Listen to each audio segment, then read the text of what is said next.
जय हिंद दोस्तों, कैसे हैं आप सभी लोग। मैं हूं आप सभी लोगों का दोस्त संचित। और दोस्तों, आज की इस वीडियो में हम लोग बात करने वाले हैं निफ्टी एंड बैंक निफ्टी में हमारा क्या व्यू जो है वो रह सकता है कल के लिए। किस तरीके से आज मंथली एक्सपायरी के दिन एक्सट्रीम वॉलेटिलिटी और थोड़ा सेल ऑफ निफ्टी में देखने को मिला, बट एग्रेसिव सेल ऑफ हमें बैंक्स में देखने को मिला। हायर लेवल से एग्रेसिव सेल ऑफ बैंक्स में मिला। सेंसेक्स में हायर लेवल से sell off. Mid and small caps ने फिर भी अपने आप को बहुत अच्छे तरीके से अभी तक संभाल के रखा हुआ है। तो क्या कारण था जिसकी वजह से बाज़ार में सेल ऑफ आया। क्रूड में एक बड़ी हलचल जो होती हुई दिखाई दे रही है, वो किस वजह से है, क्या कारण है, सारी चीज़ें इस वीडियो में डिस्कस करने वाले हैं। तो दोस्तों, वीडियो शुरू करने से पहले चैनल को सब्सक्राइब कीजिएगा, बेल आइकन को दबाइएगा और इस वीडियो का लाइक की मार्क देते हैं 1500 लाइक्स, जो कि आप पूरा कर ही देंगे। तो चलिए, अब ज़्यादा टाइम वेस्ट ना करते हुए वीडियो को शुरू करते हैं। देखिए, ग्लोबल मार्केट्स में अभी आप देखो तो डाउ फ्यूचर्स 125 पॉइंट ऊपर है, नैस्डैक 300 पॉइंट नीचे है। मेन रीज़न इसका ओपन एआई के रिजल्ट्स और ओपन एआई के बारे में जो रूमर्स उनके लॉस के बारे में चल रहे हैं, वो चीज़ है। तो इस वजह से नैस्डैक के ऊपर प्रेशर है। सबसे बड़ा जो आज का ट्रिगर पॉइंट था ऑफ वीकनेस फॉर हमारे बाज़ार, वो था क्रूड ऑयल। ठीक है, ये यूके ऑयल ब्रेंट क्रूड जो हम फॉलो करते हैं, जुलाई वाले फ्यूचर्स हमारे सामने हैं। 106 का हाई लगा के अब वापस 104 की तरफ आ रहे हैं और पूरे दिन जो है यहाँ पे हम लोगों को स्ट्रेंथ देखने को मिल रही थी। वन ऑफ द रीज़न जिसकी वजह से आज टेलीग्राम पे मैंने आप लोगों को बोला था कि क्रूड जो है बहुत हाई लेवल पे है, दिक्कत आ सकती है, हायर लेवल्स पे रिजेक्शन आ सकता है, सेल ऑफ आ सकता है। और वो चीज़ हमें मार्केट्स में देखने को मिली। बट मेन रीज़न जिसकी वजह से क्रूड में इतनी अनसर्टेनिटी, इतनी वॉलेटिलिटी देखने को मिल रही है, वो अपडेट मैंने अभी आपके साथ टेलीग्राम पे शेयर किया है। UAE decides to exit OPEC and OPEC plus. इस क्लियर कट इसका क्या मतलब है कि यूनाइटेड अरब एमिरेट्स, ठीक है, यूएई जो कि एक बहुत बड़ा सप्लायर है कच्चे तेल का, उसने डिसाइड कर लिया है कि अब वो जो है ओपेक और ओपेक प्लस से बाहर चला जाएगा। इसके क्या इम्प्लीकेशंस हो सकते हैं। पहली चीज़, जो डायरेक्टली अभी आप क्रूड ऑयल में देख रहे हैं कि थोड़ा नीचे की साइड आ रहा है, वो एक चीज़ दिखाई दे रही है कि हो सकता है क्रूड की सप्लाई ओवरऑल बढ़ती हुई दिखाई दे हम लोगों को। ठीक है, तो ओवरऑल क्रूड की सप्लाई बढ़ेगी तो प्राइसेस के लिए एक डिक्लाइन वाला फैक्टर जो है यहाँ पे क्रिएट हो सकता है। बट सबसे बड़ा फैक्टर जिसके बारे में अभी कोई चर्चा नहीं कर रहा है, वो ये है कि यूएस किस तरीके से इस फैसले पर रिएक्ट करता है।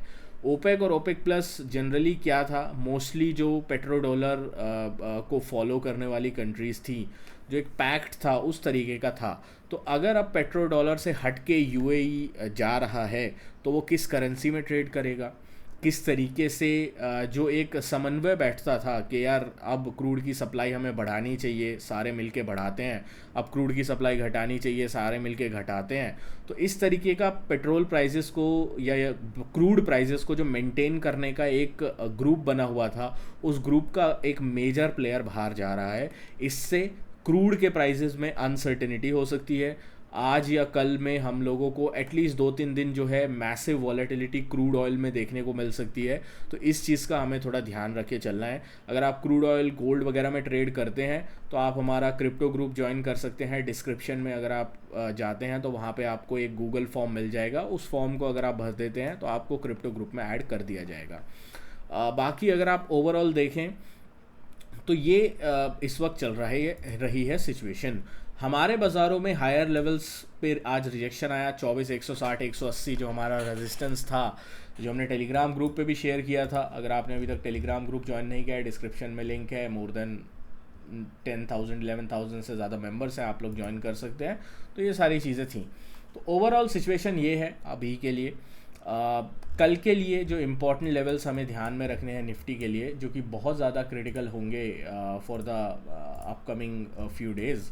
पहला इम्पॉर्टेंट क्रिटिकल लेवल निफ्टी के लिए होगा, वो होगा अराउंड 23,925 का। अगर 23,925 के नीचे निफ्टी जो है वो ट्रेड करना स्टार्ट करता है, तो एक बड़ी वीकनेस हम लोग को देखने को मिल सकती है टुवर्ड्स 23,800। इस चीज़ का हम लोग ध्यान रखेंगे। ऑन द अप साइड में मार्केट में अब स्ट्रेंथ तभी आएगी जब आप 24, 170, 80 जो आज का बड़ा रिजेक्शन लेवल था, इसको निकालते हैं। तो इसको अगर आप निकालेंगे तभी हम फ्रेश बाइंग के बारे में सोचेंगे, अदरवाइज़ कमज़ोरी बनी रहेगी। बैंक निफ्टी की अगर मैं बात करता हूँ, 55,900 एक बड़ा लेवल था, उसके नीचे बैंक निफ्टी ने फाइनली आज ब्रेकडाउन दिया। और अब बैंक निफ्टी जब तक 55,700 के ऊपर ट्रेड नहीं करता है तब तक बैंक निफ्टी में वीकनेस बनी रहेगी। टेक्निकली चार्ट्स पे सेल ऑन राइज का स्ट्रक्चर जो है वो क्रिएट होता हुआ दिखाई दे रहा है। तो अगर बैंक निफ्टी 55,700 के ऊपर ट्रेड करना स्टार्ट करता है तभी कोई स्ट्रेंथ आएगी, अदरवाइज 54,300 की तरफ बैंक निफ्टी जा रहा है पोजिशनली, इस चीज़ का हम लोग ध्यान रख के चल सकते हैं।